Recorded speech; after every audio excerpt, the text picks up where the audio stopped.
یہ وقت تھا جب تمام دنیا اور تمام انسانی قوموں کے لیے ایک پیغمبر حضرت محمد مصطفیٰ صلی اللہ علیہ وآلہ وسلم کو عرب کی سرزمین میں پیدا کیا گیا اور ان کو اسلام کی پوری تعلیم اور مکمل قانون دے کر اس خدمت پر مامور کیا گیا کہ اسے سارے جہان میں پھیلا دیں۔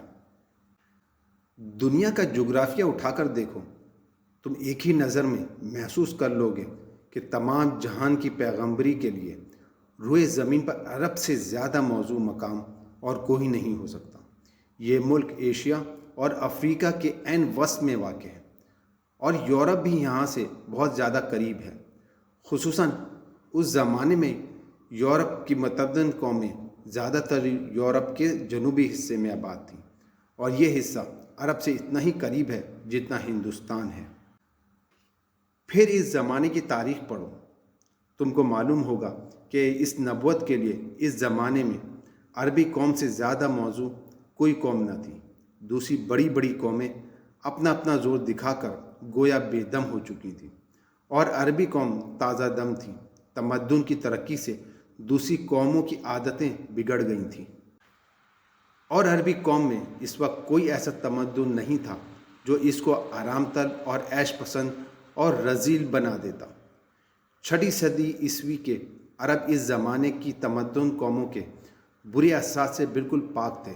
ان میں وہ تمام انسانی خوبیاں موجود تھیں جو ایک ایسی قوم میں ہو سکتی ہیں جس کو تمدن کی ہوا نہ لگی ہو۔ وہ بہادر تھے، بے خوف تھے، فیاض تھے، عہد کے پابند تھے، آزاد خیال اور آزادی کو پسند کرنے والے تھے، کسی قوم کے غلام نہ تھے۔ اپنی عزت پر جان دے دینا ان کے لیے آسان تھا۔ نہایت سادہ زندگی بسر کرتے تھے اور عیش و عشرت سے بیگانہ تھے۔ اس میں شک نہیں کہ ان میں بہت سی برائیاں بھی تھیں، جیسا کہ آگے چل کر تم کو معلوم ہوگا، مگر یہ برائیاں اس لیے تھیں کہ 2500 برس سے ان کے یہاں کوئی پیغمبر نہ آیا تھا، نہ کوئی ایسا رہنما پیدا ہوا تھا جو ان کے اخلاق درست کرتا اور انہیں تہذیب سکھاتا۔ صدیوں تک ریگستان میں آزادی کی زندگی بسر کرنے کے سبب سے ان میں جہالت پھیل گئی تھی اور وہ اپنی جہالت میں اس قدر سخت ہو گئے تھے کہ ان کو آدمی بنانا کسی معمولی انسان کے بس کا کام نہ تھا۔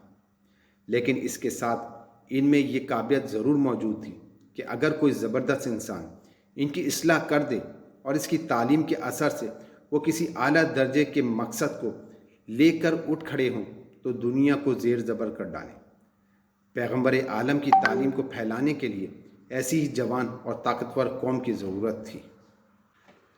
اس کے بعد عربی زبان کو دیکھو، تم جب اس زبان کو پڑھو گے اور اس کے علم ادب کا مطالعہ کرو گے تو تم کو معلوم ہوگا کہ بلند خیالات کو ادا کرنے اور خدائی علم کی نہایت نازک اور باریک باتیں معلوم کرنے اور دلوں میں اثر پیدا کرنے کے لیے اس سے زیادہ موزوں کوئی زبان نہیں ہے۔ اس زبان کے مختلف جملوں میں بڑے بڑے مضامین ادا ہو جاتے ہیں اور پھر ان میں ایسا زور ہوتا ہے کہ دلوں میں تیر و نشتر کی طرح اثر کرتے ہیں۔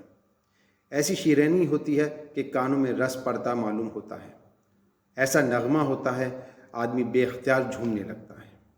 قرآن جیسی کتاب کے لیے ایسی زبان کی ضرورت تھی۔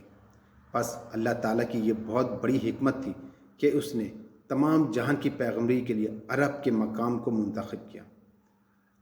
اب ہم تمہیں بتائیں کہ جس ذات مبارک کو اس کام کے لیے پسند کیا گیا وہ کیسی بے نظیر تھی۔